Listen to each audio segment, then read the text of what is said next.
विराट अशा सत्याच्या मोर्चासाठी राज ठाकरे दादर ते चर्चगेट पश्चिम रेल्वेनं प्रवास करतायत। त्यांचा हा मुंबई लोकलचा प्रवास सुरू झाला आहे। सत्याच्या मोर्चासाठी राज ठाकरे रवाना झालेले आहेत आणि बोलल्याप्रमाणे त्यांनी सांगितलं होतं त्याप्रमाणे ते मुंबई लोकलनं प्रवास करतात आणि आपल्या कार्यकर्त्यांना पदाधिकाऱ्यांना देखील त्यांनी मुंबई लोकलनंच प्रवास करण्याच्या सूचना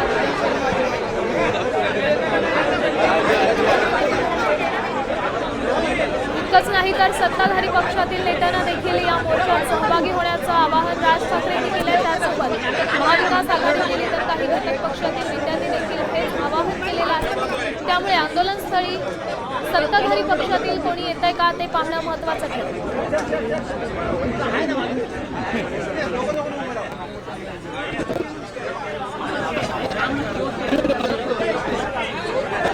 दादरपासून पकडलेल्या या लोकलमध्ये राज ठाकरेंनी विंडो सीट पकडली। विंडो सीटला बसलेले राज ठाकरे आणि त्याचसोबत इतर मनसेचे नेते पदाधिकारी याच ठिकाणी आहेत। आपण पाहू शकतोय आत्ताची ताजी एक्सक्लुझिव्ह दृश्य साम टीव्हीच्या माध्यमातून पाहू शकतो।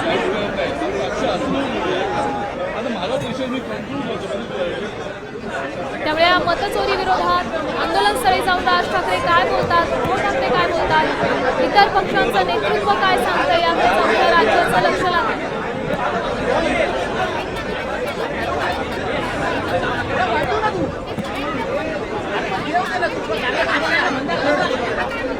मतदार यादीतील घोळाविरोधात आज तीच मशीन होती, तीच मतदार यादी होती। जिकडं तुम्ही जिंकले त्याच मतदार यादी जिंकले। आज नवीन तर मतदार यादी नाही आहे ना। मग मला असं वाटतं जेव्हा तुम्ही जिंकता तेव्हा ती मतदार यादी चांगली असतं, जेव्हा तुम्ही हारता तेव्हा ती यादी बोगस आहे, त्या ठिकाणी ईव्हीएम बोगस आहे असं म्हणतात।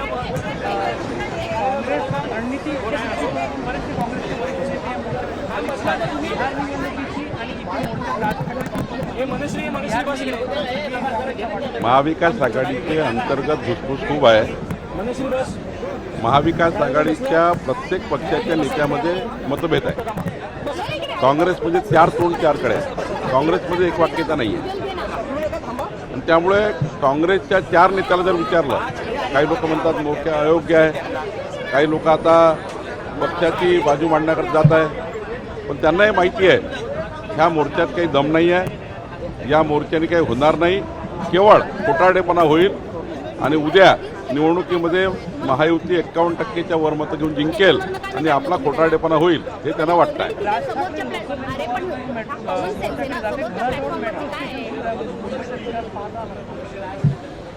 आता राजसाहेबांनी त्या मेट्रो स्टेशनमध्ये जाऊन किंवा मेट्रो रेल्वेने जाऊन ते कार्यकर्त्याला एक संदेश आहे की मी मेट्रोने चाललो, तुम्ही या।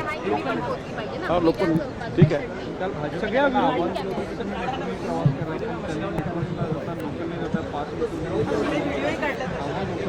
ठीक आहे, लोकलने नेत्याने एखाद्या वेळी गेलंही पाहिजे, त्याला काय नवीन आहे। सगळ्या विरोधकांचं म्हणणं आहे मोर्चातून की जोपर्यंत मतदार याद्या स्वच्छ होत नाही तोपर्यंत निवडणुका घेऊ नका, त्याला वर्ष लागलं। स्थानिक स्वराज्य संस्थेच्या निवडणुका या लोकसभा आणि विधानसभेच्या यादीवर होतात, लोकसभेच्या यादीवर प्रामुख्याने होतात। आणि त्यामुळे जोपर्यंत मदर रोल म्हणजे SIR पूर्ण यादी स्क्रॅप करून नवीन मतदार यादी येणे, याला लोकसभेच्या निवडणुकीच्या पूर्वी ही यादी करून घ्यावी लागते, ती नवीन यादी करून घ्यावं लागतं।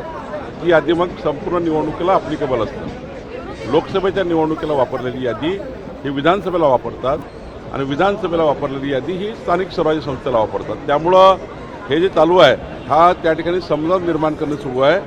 त्यांनाही माहिती आहे की निवडणुका होणार आहे, ते निवडणुकीत पराजित होणार आहे, त्यांना सर्व माहिती आहे।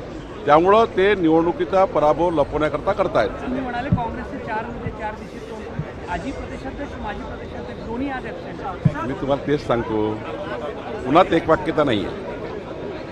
काँग्रेसचे सर्व नेत्यांचे तोंड एकामेकाकडे आहे, कोणी एकामेकाशी बोलायला तयार नाही, विसंवाद आहे। आणि अशा परिस्थितीमध्ये जो मुख्य पक्ष काँग्रेस आहे तो त्या ठिकाणी विसंवाद असल्यामुळं कुठल्याही त्या ठिकाणी निवडणुकीच्या अजेंड्यावर नाही आहे। आता हा मोर्चा ठाकरे बंधूंनी जाहीर केल्यामुळं त्या ठिकाणी कोणी ना कोणी जातील, आपलं त्या ठिकाणी अपीयरन्स दर्शवतील, पण काँग्रेसची मूळ भूमिका जी आहे आपसात बसण्याची आणि आपसात बसून निर्णय करण्याची, या भूमिकेपासून काँग्रेस दूर गेली आहे. दोन्ही ठाकरे बंधू एकत्र आल्यावर मुंबई महानगरपालिकेत काही बदल आम्हाला काय कुणाची एकत्र आलं काही फरक पडत नाही. आम्ही 51% तयारी केली आहे. आमची महायुती 51% जिंकेल. जनतेचा विश्वास आहे, देवेंद्र फडणवीस सरकारवर लोकांचा विश्वास आहे, मुंबईच्या विकासावर विश्वास आहे, संपूर्ण महाराष्ट्रामध्ये शेतकऱ्याच्या पाठीशी आम्ही राहिलेलो आहे. त्यामुळं डबल इंजिन सरकार, देवेंद्र फडणवीसचं सरकार, मोदींचं सरकार, डबल इंजिन सरकारच्या माध्यमातूनच महानगरपालिका नगरपालिकेमध्ये विकास होऊ शकतो हे जनतेला माहिती आहे. शेवटी स्थानिक स्वराज्य संस्था ज्या असतात त्याला सरकारचं पाठबळ लागतं आणि म्हणून त्या ठिकाणी लोक आमच्या पाठीशी राहतील. अजितदादांनी म्हटले की 0% व्याजदराने कर्ज देऊनही नेहमी माफ कशाला, प्रकल्प कशाला, कर्जमाफीची चर्चा सुरू असताना दादांचं नाही, काल मी बघितलं त्यांनी शेतकऱ्यांना कर्जात जाऊ नये, शेतकरी पुन्हा कर्जात जाऊ नये याकरता काही उपाययोजना सरकार करत आहे. दुसरं त्यांनी सांगितलं की आम्ही निवडणुकीचे आश्वासन दिलं होतं, पण हे नाही म्हटलं आम्ही पाडणार नाही. कुठेच त्यांच्या क्लिपमध्ये असं नाही आहे. त्यांनी स्वतः या ठिकाणी परवा कर्जमाफीच्या विषयाकरता पुढाकार घेतला. स्वतः एकनाथजी, अजितदादा, देवेंद्रजी आम्ही सर्व होतो आणि त्यांनी अजितदादांनी अत्यंत त्या ठिकाणी काळजीपूर्वक आपल्या या शेतकरी कर्जमाफीला समर्थन दिलं.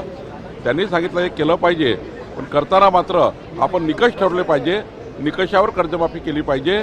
सरसकट कर्जमाफीमध्ये धनदांडग्या लोकांना लाभ होतो हे अजितदादा. आपण पाहू शकतो चंद्रशेखर बावनकुळेंनी देखील आपली प्रतिक्रिया दिलेली आहे. आमचाच विजय होणार, निवडणुकांमध्ये महायुती जिंकणार, 51% आम्ही आघाडी मारणार असा विश्वास आहे आणि हे विरोधी पक्षांना देखील माहीत आहे. त्यामुळे हे असे मोर्चे काढले जात आहेत. त्यांना त्यांचा पराभूत होणार हे माहीत असताना देखील असे मोर्चे काढले जात आहेत. आपल्या पराभवाचं खापर फोडण्यासाठी निवडणूक आयोगावर ताशेरे ओढले जात आहेत अशी प्रतिक्रिया देखील आता सत्ताधारी पक्षाच्या नेत्यांकडून येते.